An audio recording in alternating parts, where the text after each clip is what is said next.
Good morning, everyone. As has already been said, my name is Alex. I am a networking security specialist here at Softcat.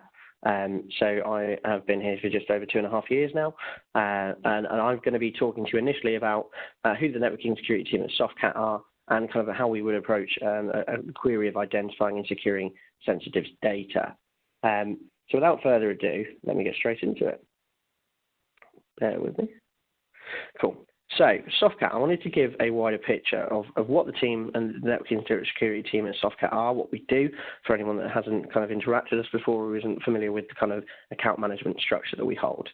So we are a free resource to customers to utilize around the networking security, funnily enough. But essentially that role breaks down into 3 main pillars. The first being that we own solutions design, in the sense that if you come looking for a security and a networking solution that does A, B, C or deals with issue X, Y, Z, the networking security team will own that from the beginning to the end and be your mouthpiece for that internally. We also help liaise with vendors, so with the likes of Varonis, we will be the gateway to talking to those vendors and introducing them to you and kind of mentioning the best vendors for the best solutions. And then the third of that comes around industry knowledge, so hosting webinars like this to help our customers understand kind of what is new in the market, what's good in the market, and kind of what's going to be helping them to strive forward from a networking security perspective. So we have advice around the best integration so we can understand not just which vendors are best, but how we can stitch the fabric of your security solutions together, but also advise around the policy on the back end of it as well. I've briefly put up there the assess, secure, manage and process, which originally came from our GDPR strategy, but does follow the rhetoric that we use when we're looking at security products in general. We want to understand how you are processing and handling that challenge in the initial stage, how we can utilize tools and vendors to have that securely, understand the management side of that, and equally on the policy and process side, how we can push that forward as well. Hopefully, for those of you that have Softcat, you do know, have an account manager at Softcat, you know who your networking and security specialist is. But if not, get in touch with your account manager. I'm sure they can make that introduction for you. So around securing data and identifying and securing sensitive data specifically, what we've seen in the past is that data protection has been a post-perimeter endeavor in the sense that people have been very, very good at getting the right firewalls, getting email security, getting web filtering to ensure that people can't access things where they can send data out and malicious things can't come in to try and take data out by force. And the challenge within that is that when we look at the post-perimeter, so within server file shares and within the SAN environment, we seem to spend less in terms of the infrastructure that we hold within there. And the part of the challenge is classifying our data. If we have a petabyte of data, for example, and we don't know what proportion of that is sensitive personal data, what portion of that is data that could be completely useless to anyone that would try and steal it, we have no idea if we can't classify it the level of risk that we need to look as a business. Equally, if we don't understand what level of that data is what we call stale data, then we have no idea around how long that data's been there and whether we need to keep it, because you can't lose what you don't have. Around that as well, what we find within a post-perimeter environment is that user permissions are often escalated. So as you see there from that statistic, 44% of employees have access rights that are not necessary to their current role. So if we make something unclassifiable, so we have no idea what it is, and we're making it readily available to people that don't need it, the probability of it being expedited from the business is quite high. So when we're talking about zero trust security, we want to make sure that we have people that have only access to resources that they require to do their day-to-day jobs. If they don't require to have access to it, or they need rarely to have access to it, and we can sponsor that through someone who has administrative privileges who does access it regularly, then that's a portion of what we could do there. And I think what highlights it there for me is that 59% of cybersecurity specialists consider privileged users to pose the biggest security risk for their organisation. And we've all been kind of guilty too. We've all looked at the permissions that we've set on Active Directory and realised that actually we've got way more administrators on the network than we actually need. We've got higher permissions than people have, but having a regular check of administrative privileges across your network is a very quick and easy way to mitigate a fair amount of risk. And there's loads of kind of guides that your networking security specialist can supply you with about how best to do this.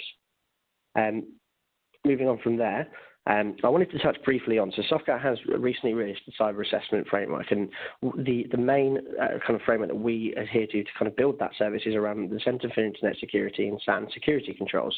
So these are essentially 20 infrastructure controls that help you mitigate risk with 147 sub-controls in terms of handling your security environment. So what I wanted to do before I introduce Varonis is talk about what areas Varonis helps deal with from the system standards framework. So when we're conducting these assessments, what we look at is are people utilising these tools to achieve these goals? The people that aren't, Varonis is often one that we recommend. So I'll let Jake, who I'm going to introduce in a minute, go through exactly how Varonis works and addresses these controls. But essentially, controls 4, 13, 14, and 16 are the main controls that Varonis adheres to. And these are ones that actually are quite a high mitigation for risk. Data protection being the obvious one. Again, going back to the controlled use of administrative privileges, controlled access, and obviously account monitoring and control. So I thought I'd touch on that one quite quickly because, I mean, yeah, our cyber assessment framework is a business where if you'd like an overview of your entire security practice as a whole, that is something that your networking security specialist is able to supply to you through a cyber assessment engagement. So just on that, I wanted to give an overview of the cybersecurity services and where the cyber assessment services sit. So this is newly released from Softcat. It's been in the works for about a year and a half now. And we have 3 levels of it. So the first is that cyber assessment service. So it's a risk reward against a recognised framework, along with remediation workshop and then IT policy and government workshop. So it may not be that you may have all the tools, but you may not be engaging with them in a kind of logical way or in a best practice way. And part of what we can do within that is advise best policy to engage with those tools.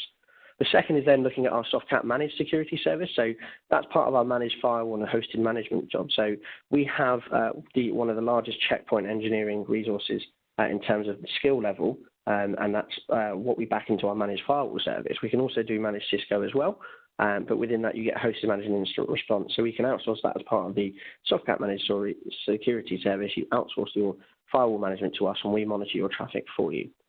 The last is then the Softcat monitoring platform, which is our managed SIEM service. There was a blog recently that I wrote on the Softcat website going exactly into the release of our managed SIEM service, but essentially it's taking the logs from your systems and doing some quite clever analytics on it to identify anomalous events. So someone logging in from 2 different sites at the same time, someone's credentials being used for an area that they don't usually access, and then identifying and investigating those alerts on your behalf. So this is kind of the main journey that we take customers through when looking around a full cybersecurity engagement, but a lot of the governance within that engagement comes from you, the customer. So if you want to know more about that, please get in touch with your networking security specialist and they'll be able to direct you further. So at this point now, I'll hand over to Jake Maskell. Jake is the systems engineer at Varonis. So Jake, over to you. Thanks, Alex. So yeah, as Alex said, I'm a sales engineer or systems engineer at Varonis. I've worked here for around 4 years now, and I help customers and prospects with their data governance and security projects. So first of all, when it comes to data governance, there are 3 key questions or when it comes to managing unstructured data. So where is the information, who has access to it, and who is accessing that data? All very simple questions in theory, but very difficult to address without technologies to assist with that. So if I've got control of the slides here. Go to the next slide, please.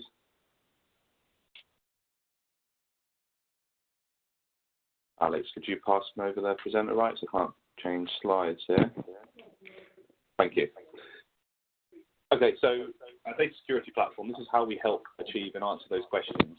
So first of all, on the left-hand side are the platforms that we monitor.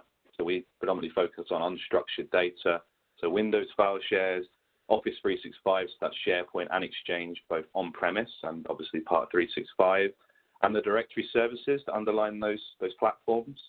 So we collect 4 or 5 now 5 key streams of metadata. So first of all, we understand the content of the data. So we perform classification to understand where you store sensitive information in those shares. So whether that be PII, PCI data, or other types of sensitive data. We then monitor the users and groups and the permissions to understand who has access to what data and where excessive access might be in place, especially around the sensitive content. We track and record the access activity. So every time someone opens, modifies, deletes a file, that information is recorded to give us more intelligence. And we now monitor the perimeter as well, so we pull in information from the telemetry devices such as proxy servers, VPN devices, and DNS logs as well. And these help us address some of the key use cases listed here on the screen. So threat detection, obviously classification of sensitive data, data governance when it comes to implementing a least privilege model and managing data among best practices, reducing risk, of course, and regulatory compliance. So in this case, we're talking about GDPR. Is probably one of the key talking points now we have with a lot of our prospects and customers. And we automate as much of that as possible. So when it comes to remediation, so fixing excessive access and fixing permission problems, we can automate that process. We can send out reviews to data owners so they can manage the data themselves, and that sort of ties back quite nicely to data protection by design, which is important for GDPR. That disposition of data, especially sensitive data, so automatically archiving and removing data that shouldn't be held on those servers anymore, and providing alerts as well on suspicious behavior to help prevent against data breach, but also allowing our customers to respond in an efficient way very quickly off the back of an alert should it be required, especially to the Commissioner's Office now with the new 72-hour timeframes that have been implemented. So we'll go to the next slide.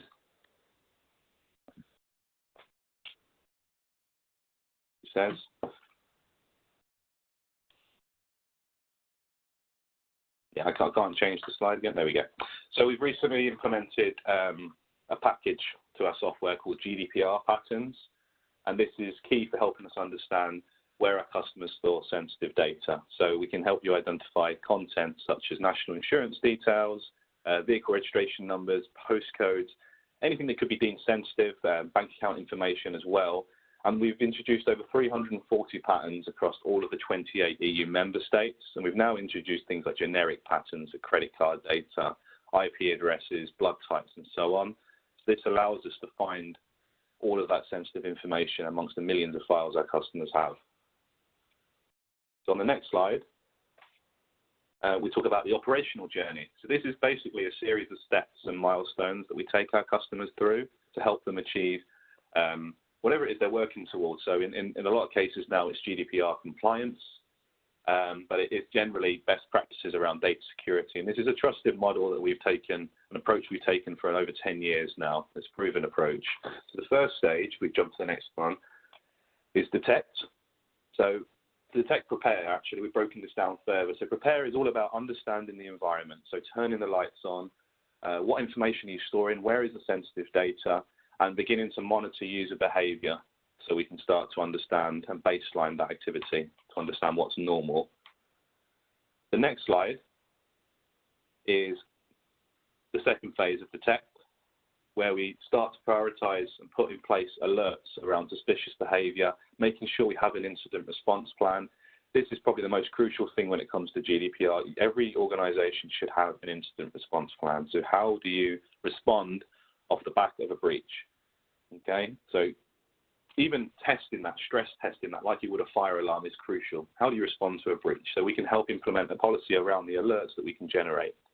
Identifying data owners, so we can start to work towards the accountability piece, and also understand what the retention policies are and how long you should be keeping that sensitive information. How long do you have the right to store that data? Making sure we remove it as and when required. So the next stage is where we start to actually fix any problems that we've identified. Okay, so if we can go to the next slide. And this is the prevent stage. So this is where we really start to see significant risk reduction. So we start fixing broken permissions, removing global access, as that's one of the key risks we see, especially global access to sensitive data, as Alex touched on earlier on. Addressing AD problems as well, obvious things like making sure non-expiring passwords are in place, are not in place, removing empty security groups, and also setting up those retention policies to archive that stale data. We find that a significant amount of customers, a large proportion, probably over 70% of their data is stale in most cases, especially the sensitive information that we find. Okay, so on the next page, we begin to transform the environment. It's still part of the prevent stage. So we identify the data owners. Again, this is still that same point. It's a key part of what we do is aligning data owners within the organization to take responsibility for the information they hold. And this is how it's dictated within the 12 steps of GDPR as well. So identifying those owners, making sure the permissions are simple to understand and we're not using too many layers of security. And when it comes to protected folders, we're using inheritance where possible, one-to-one groups per folder, and so on. All the general best practices, we work towards that least privilege model and implement those entitlement reviews as well. and remove unnecessary access. Okay, so again, this is reducing the complexity, reduces the risk massively. And what we tend to find is if you're a large customer or a customer that holds a lot of data, over time, permissions can get very messy, and generally we find that there's a lot of remediation that can be done to help reduce the risk there. The next stage is about automating. So this is where things get a bit better for us, which means we can implement a lot of these things that we've talked about to run automatically. It takes some of the stress off the business and ensures that there's less human error. So automatically sending data owners reports of access. So who has access to finance, for example, that gets sent to the finance manager for them to review, and automatically archiving data when it becomes a certain age or it hits a certain threshold. So we remove the risk there of storing that data. And in some cases, if we don't have permission to store it, it should be removed anyway. Okay, again, this massively reduces the risk across the network. The next stage is continuously improving the environment. So this operational journey it never really finishes. It's a phased approach, but it runs indefinitely. Okay? So we get to a position where we're in a good state, the permissions are in check, we're implementing a least privilege model, we're monitoring user behavior, and we've automated a lot of the processes. But we can still make improvements to that. We can make improvements to the risk, by reducing risk reduction and obviously operational efficiency as well, so making things easier for people to do from a day-to-day perspective, finding information as well. So the next stage or the next slide just summarizes those steps. Okay, so these, as I say, this is a tried and trusted approach we take with all of our prospects and customers we work with, and this can be phased. Sometimes this is a 12-month engagement. Other times this can take several years. It all depends on how quick we can get engaged with our customers, and also the resources and the mentality change across the business as well when it comes to data ownership. But we can see significant risk reduction immediately after installing the software and going forward and improving that. And we can align this to any project. So the next slide actually aligns these steps to the GDPR article, so you can see exactly how we can help. So Varonis isn't a silver bullet for GDPR, but it does help address a number of the key requirements. And a lot of these requirements are very difficult to achieve, or these recommendations are very difficult to achieve without software or technology to assist with that. So understanding where your sensitive data is, we can automatically discover that data and classify it for you. Records of processing, so monitoring user behavior, this is crucial. Everyone should be capturing what people are doing with the access they have. It makes it impossible to respond to a breach if there's no log, but also performing the forensics around that is crucial. And you can see again, as you move through the stages, there's a number of things we can help with. Accountability, so obviously aligning data owners. Data protection by design is all around working towards that least privilege model. And the data protection impact assessment, we offer a risk assessment, which I believe Alex may mention at the end of this, but a risk assessment to help understand the current state of your environment. And that can be tied into the data protection impact assessment that's required for GDPR. It's a good first step. Okay, and the next page, I think just really summarizes that we are a software solution that complements other products as well. And this is why we engage quite a lot with Softcat, as obviously they provide insight into these other technologies as well and how we can help fit in within the architecture. So I'll hand back over to Alex to finish off here. Perfect. Thanks very much, Jake. That was really good.